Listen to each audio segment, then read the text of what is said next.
You are a master of accents. You've done a lot of cartoons and video games. Castlevania, Star Wars, and in live action. Hotel Mumbai, incredible movie. Could you talk a little bit about doing a character like Dirk Dastardly, who is a villain but with different sensibilities than like Satan, who you played before? Well, the thing about Dick Dastardly is he is the most hammy, theatrical, vain, narcissistic, egomaniacal genius that I've ever played. I mean, he's the quintessential moustache-twirling supervillain, but he's a pathetic loser at the same time.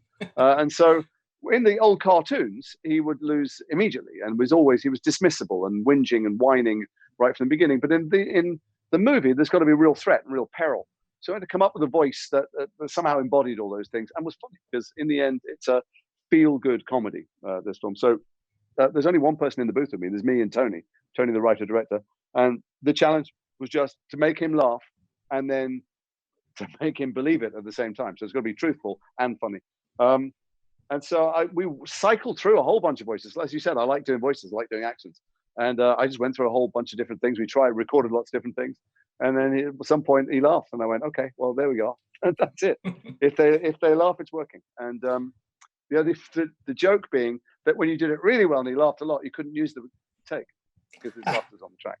Right. But yeah, no, and then I'm trying to honor the original Dick Dastardly, but play this new version who is a big, powerful, crazy, world-beating megalomaniac. So hopefully we found some path to walk between the two. What was your favorite? Were you a big Hanna-Barbera kid? Like, what were your favorite like childhood cartoons and like? Yeah, or were well, you so a when I was BB a and kid, Cecil guy? when I was a kid, there was no VCR or DVDs or streaming or anything. You just had to watch children's TV when it was on, because if you missed it, you missed it. And Saturday morning was a whole cartoon block in Britain, and I would run downstairs, sit on the sofa, refuse to move, and there would be Scooby-Doo and the Wacky Racers. So all the Hanna-Barberas were on, but the Wacky Racers would be on.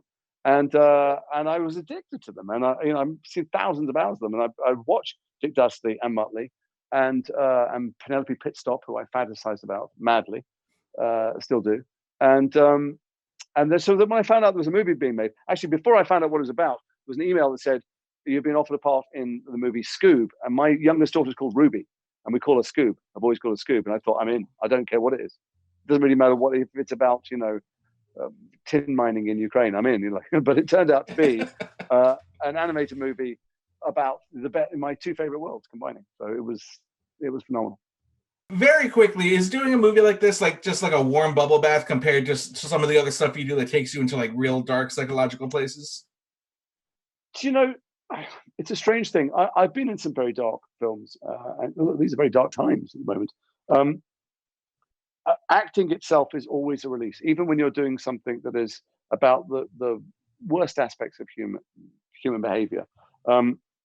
It's not real when it's happening to you. You're imaginatively going somewhere with full commitment, emotional commitment, and then you come out of it, and it's play. It's always play. Doesn't mean it's laughter and joy and clapping and happy clapping, but it's always play. So this was non-stop laughter at work, but even the ones that aren't, are not a very serious job.